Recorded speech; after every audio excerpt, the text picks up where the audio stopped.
Hey, I'm Louisa Shafia here on ehow.com, and today we're talking mashed potatoes.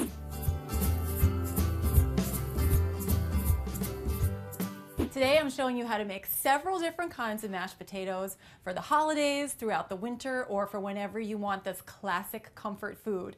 So I'm going to start out by showing you traditional mashed potatoes. So here are some potatoes that I boiled in water with a little bit of salt. And I'm going to mash these with some butter, and this butter is pretty much at room temp, so it's going to mash really easily into these potatoes. I'm going to add a little bit of salt, and here we go. So I'm just using a handheld masher. One thing with potatoes is that you don't want to put them in the food processor because they will turn into a lumpy, liquidy mess. You have to do them by hand. So you want to make sure when you go to mash your potatoes that they are cooked all the way through, that they're really nice and fork tender. Now I'm going to add a little bit of milk. You can use cream. You could use soy milk or almond milk, whatever you want in here, but this is just going to give a little bit more of a creamy texture to my potatoes. And you would start with a small amount of the liquid. You don't want to put in too much at once.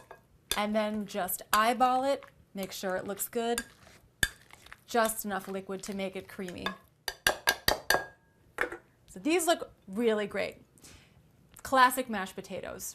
Now for my first variation, I am going to add some spicy, tangy horseradish to these. So I'm going to add a couple of big spoonfuls. And if you've ever had horseradish, it's one of those classic accompaniments. You use it in cocktail sauce. You use it with potato latkes, you mix it with sour cream. It's really versatile. And it's just going to make these a little bit spicy. Okay, so these are my horseradish mashed potatoes with just a little bit of salt. Okay, for my next version, I'm so excited about this, I'm going to make garlic mashed potatoes. So here is some garlic that I roasted off. This is what it looks like.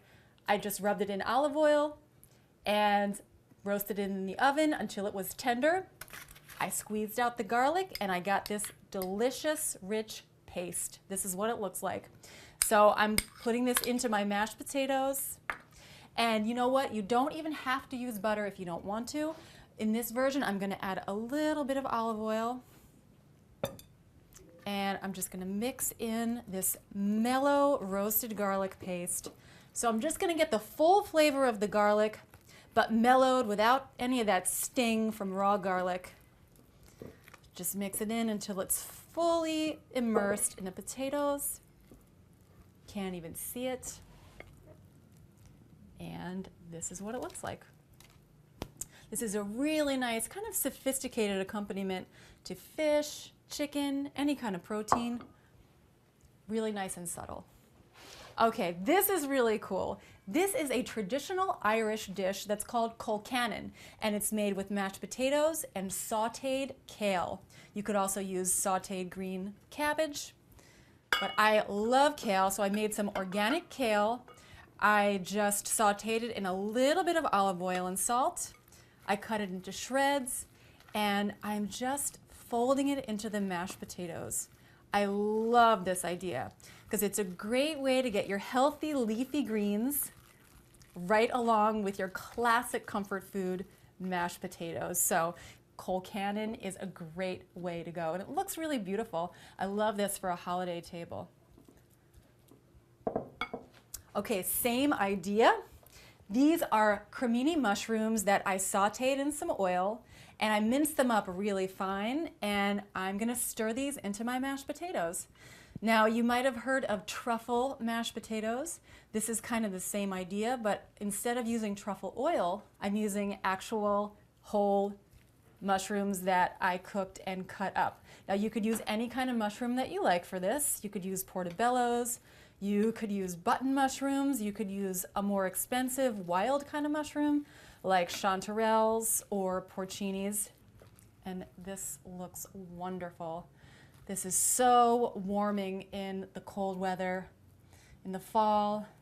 It's a really nice addition to a holiday table. It looks great. Okay, and here's my last version of mashed potatoes. But wait, it's not mashed potatoes, it's mashed root vegetables.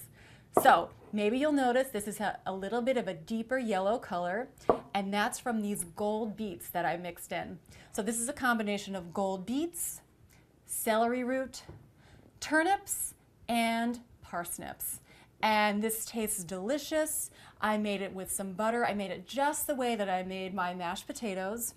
And if you want to, with these, you don't have to hand mash them. You can put root vegetables other than potatoes into the food processor, and they will come out with a beautiful, smooth puree like this one.